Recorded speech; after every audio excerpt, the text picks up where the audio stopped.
Kocha mweru wa timu ya bururi ya Harambee Stars Ghost Mulee ndari na ihinda rĩa guteanga tiga kuingira kiharo na oni thutha wa gwikiranira kandrathi na kiama kia mubira wa maguru FKF kuruta wira gwa kahinda ka miaka 3. Today I bring you Ghost Mulee, who everybody knows, who is the last coach to take Kenya to the Cup of Nations in 2004, and who is a household name really in Kenya. Once again to spur our team, to energize our team.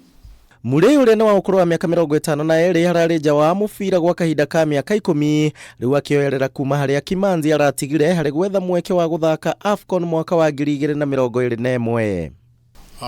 First I want to thank the president and the federation for again having faith that I can steer the team to the Cup of Nations and the World Cup in 2022. We had a very lengthy discussion as to what the ambition of the federation is after the election. He will assemble his bench the way he feels that he wants. He will tell us who he wants to be there. He will then release the team in the next 3 days that will be there against Comoros. Nyafaro yore wana nyafara kirafu gia Tusker kuma guku bururi-ini orodo mwe na Yanga kuma bururi wa Tanzania. Kifaro giake kia mbere ni ngucanio ya kweherania gatagati ga Stars na Comoros mweri twerekeire. The team that I saw against Zambia, the team that has played the first 2 games, there is every possibility that we can be able to go back to the African Cup of Nations.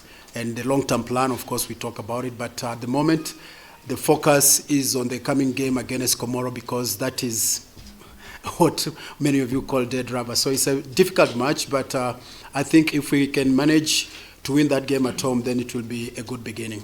Mwena wake president wa FKF Nick Mwendo adanenda kuruta itumi cia kunina kandrathi na Francis Kimanzi uria uraikarite gwa kahinda ka mwaka umwe na imwe na cia Stars. Si siku ya kuongea mambo ya kocha aliyekuwa. Hiyo ni mambo tutaongea siku nyingine. Leo ni siku ya kuongea kuhusu mahali tunaenda na yule coach tumeleta.